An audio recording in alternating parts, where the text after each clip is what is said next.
Hello बच्चों, कैसे हैं आप लोग। This video for class 7th SST। Let us start. There are certain regions where climatic conditions support forest cover, while there are other regions where moderate conditions prevail and are more suitable for grasslands. अधिकतर जो regions हैं वहाँ की climatic condition के according ही वहाँ पर vegetation पाई जाती है। कुछ एरियाज़ के जो क्लाइमेट है वो फॉरेस्ट को सूटेबल होती है, तो वहाँ पर घने जंगल पाए जाते हैं, बड़े बड़े पेड़ होते हैं। और कुछ एरियाज़ ऐसे होते हैं जहाँ पर मॉडरेट कंडीशंस होती हैं, जिस कारण वहाँ पर बड़े बड़े पेड़ तो नहीं होते, घने फॉरेस्ट तो नहीं होते हैं, लेकिन वहाँ पर घास के बहुत बड़े बड़े मैदान पाए जाते हैं। Temperate grasslands extend in mid latitudes between 40 degree to 55 degree in the northern and southern hemisphere. The climate here is moderate and grass forms the dominant vegetation cover. The temperate grasslands are called prairies in North America, pampas in South America, steppes in Eurasia, velds in South Africa and downs in Australia.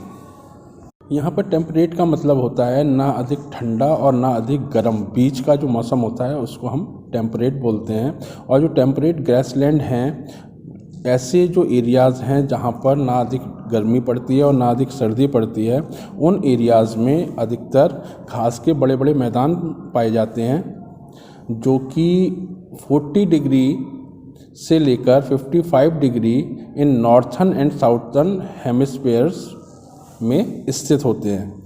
यहाँ की जो climatic condition है वो moderate होती है, grass बहुत अच्छी तरीके से यहाँ पाई जाती है, और यहाँ की जो मुख्य वेजिटेशन है वो भी ग्रासेस ही है। टेम्परेट ग्रासलैंड जो हैं वो USA में प्रेरीज बोले जाते हैं, और साउथ अमेरिका में इसको पम्पास बोलते हैं। इसी के साथ यूरेशिया में इसको स्टेप्स बोला जाता है, साउथ अफ्रीका में इसे वेल्ड्स बोलते हैं, और ऑस्ट्रेलिया में इन्हें डाउन्स के नाम से जाना जाता है। Prairies, these are located in Canada and the USA, laying between the foothills of Rocky Mountains in the west and the Great Lakes and Appalachian highlands in the east.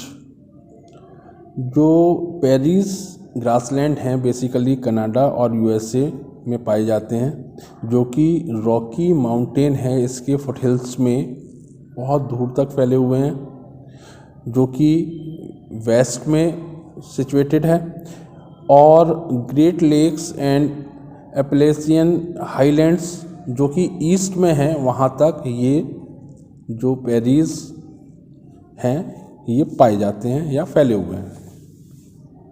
In the USA the area is drained by the river Mississippi, Missouri, Ohio and Dakota, and in Canada it is drained by the river Saskatchewan and its tributaries. USA में जो ये area है prairies का, ये बहुत ज़्यादा सूखा होता है, क्योंकि यहाँ पर जो नदियाँ बहती हैं जैसे मिसिसिपी, मिसौरी, ओहियो और डेकोटा, ये क्या करती हैं कि बरसात का पानी अपने साथ बहाकर ले जाती हैं, जिस कारण से जो ये पूरा ग्रासलैंड है ये कुछ समय के लिए ही यहाँ पर पानी उपलब्ध हो पाता है, और उसके बाद ये सूख जाता है, क्योंकि नदियों के साथ पानी बहकर दूसरी जगहों पर चला जाता है। सेम यही कंडीशन कनाडा में भी पाई जाती है। यहाँ पर भी सैस्कैचुअन रिवर जो है और उसकी सहायक नदियाँ हैं वो पानी बहाकर ले जाती हैं, जिस कारण से कनाडा में भी जो ज़मीन है वो सूखी रह जाती है थोड़े समय के लिए ही वहाँ पानी जब गिरता है उस समय तो वहाँ पर पानी पाया जाता है, उसके बाद वहाँ से पानी सूख जाता है या ड्रेन हो जाता है। Climatic conditions, the prairies are located in the interior of the continent and therefore experience extreme climate. The winter are extremely cold with temperature reaching up to -20 degrees Celsius and the summer are warm with temperature rising above 20 degrees Celsius. The difference between day and night temperature is also very high. The region experiences moderate annual rainfall around 50 cm which occurs mainly in the spring and summer seasons. There is snowfall in the winter season. इस interior continent में स्थित होने के कारण यहाँ की जो climatic conditions हैं वो बहुत ज़्यादा एक्सट्रीम होती हैं। यहाँ पर सर्दियों के दिनों में बहुत अधिक सर्दी पड़ती है। यहाँ का जो टेम्परेचर है वो -20 डिग्री सेल्सियस तक पहुँच जाता है और समर सीजन में यहाँ पर बहुत ज़्यादा गर्मी पड़ती है और टेम्परेचर बढ़कर 20 डिग्री सेल्सियस तक हो जाता है। और साथ ही साथ यहाँ पर दिन और रात के टेम्परेचर में भी बहुत ज़्यादा अंतर पाया जाता है। रातें बहुत ज़्यादा ठंडी होती हैं और दिन बहुत ज़्यादा गर्म होते हैं।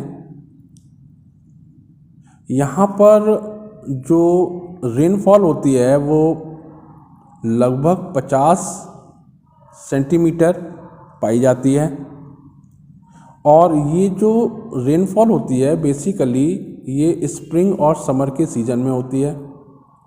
सर्दियों के दिनों पर में यहाँ पर बर्फ़ भी गिरती है। तो यहाँ का जो टेम्परेचर है वो बहुत ज़्यादा मॉडरेट होने के कारण यहाँ पर कंडीशन लगातार बदलती रहती हैं और यहाँ पर फॉरेस्ट डेवलप नहीं हो पाते, इसलिए यहाँ पर ग्रासलैंड पाए जाते हैं। In the absence of any natural barrier, strong warm winds blow down the eastern slope of Rocky Mountains. These are the called the Chinook winds. किसी भी नेचुरल बैरियर या गतिरोध के ना होने के कारण जो रॉकी माउंटेन के स्लोप्स हैं उनसे जो बहने वाली गर्म हवाएं हैं वो सीधी इन ग्रासलैंडों में आ जाती हैं। क्योंकि कोई नेचुरल बैरियर तो होता नहीं है, इसलिए ये बहुत तेज़ी से इन ग्रासलैंडों में चला करती हैं। इन हवाओं को चिनूक के नाम से जाना जाता है, जो कि इन एरियाज़ को दिन के वक्त बहुत ज़्यादा गर्म कर देते हैं। Natural vegetation and wild life. Being temperate grassland, the vegetation here is restricted to grasses and shrubs. Trees such as willows, elders and poplar are found near the river banks, source of lakes or on mountain slopes. यहाँ का जो climate है वो temperate होने के कारण यहाँ पर टेम्परेट ग्रासलैंड पाए जाते हैं। यहाँ की जो मेन वेजिटेशन है वो ग्रासेस और श्रब्स हैं, क्योंकि यहाँ पर और कोई चीज़ आसानी से नहीं उगती है। यहाँ पर कुछ ट्रीज़ भी पाए जाते हैं जैसे विलोज, एल्डर्स एंड पॉपुलर, जो कि नदियों के किनारे या जो लेक्स हैं उनके आसपास या माउंटेन के जो स्लोप्स होते हैं उनमें पाए जाते हैं। The original grasslands have been converted into farmland as the soil here is fertile and can support crops like wheat, maize, potatoes, soybean, cotton and अल्फाल्फा। Where rainfall is low, short grasses grow and such areas are suitable for cattle rearing. Range cattle यहाँ के जो original grasslands हैं, घास के मैदान हैं, उनको यहाँ पर जो फार्म लैंड में कन्वर्ट कर दिया गया है। यहाँ के लोगों ने जो ग्रासलैंड्स थे उनको बाकायदा खेतों के रूप में व्यवस्थित कर लिया है, उन्हें कन्वर्ट कर लिया है, क्योंकि यहाँ की जो मिट्टी है वो बहुत ज़्यादा फर्टाइल है और ये खेती को प्रोत्साहित करती है। मीन्स यहाँ पर अच्छी खेती की जा सकती है। यहाँ पर अधिकतर जो क्रॉप उगाई जाती हैं उनमें वीट, मेज़, पोटैटोज़, सोयाबीन, कॉटन और अल्फ़ाल्फ़ा मुख्य हैं। यहाँ पर रेनफॉल जो है वो जिस हिसाब की है उस हिसाब से यहाँ पर जो ग्रास लैंड हैं उसमें जो ग्रासेस हैं वो ज़्यादा ऊंची नहीं होती, सॉल्ट ग्रासेस पाई जाती हैं। और यहाँ का जो मेन एरिया है वो पशुओं को पालने के लिए बहुत ज़्यादा आइडियल है, इसलिए यहाँ पर अधिकतर बहुत बड़े बड़े फार्म हाउस पाए जाते हैं जहाँ पर पशुओं को पाला जाता है, जिन्हें रेंचेस के नाम से जाना जाता है। यहाँ पर जो जानवर अधिकतर पाले जाते हैं उनका उपयोग या तो दूध के लिए किया जाता है या मीट प्रोडक्ट के लिए इनको पाला जाता है। People, the prairies are not only the most fertile farmland in the world, but they also have large mineral deposits. The main occupation of the people is agriculture, dairy farming and mining. जो Paris का जो area है वो केवल farming के लिए ही अच्छा नहीं है, बल्कि वहाँ पर बहुत सारे मिनरल्स भी पाए जाते हैं और वहाँ का जो मेन ऑक्यूपेशन है वो फार्मिंग के साथ साथ डेयरी फार्मिंग और माइनिंग भी है। The people of the prairies are very hard working and practices commercial farming Commercial farming means where crops are grown for sale in the market. USA and Canada are the two countries located in the Paris. Scientific farming techniques like crop rotation, logging, and strip farming are practiced here to promote high yield. Paris के लोग बहुत ज़्यादा hard working होते हैं और ये लोग basically commercial farming किया करते हैं। कमर्शियल फार्मिंग का मतलब होता है ऐसी फार्मिंग जो कि मार्केट में बेचने के लिए की जाती है। यूएसए और कनाडा दो ऐसी कंट्रीज़ हैं जो कि पेरिस के पास सिचुएटेड हैं। साइंटिफिक फार्मिंग टेक्निक्स जो हैं उनका यूज़ करते हुए यहाँ पर फार्मिंग की जाती है। यहाँ के जो फार्म हैं वो बहुत बड़े बड़े हैं और यहाँ पर अधिकतर जो फार्मिंग की जाती है वो मशीनों द्वारा ही की जाती है।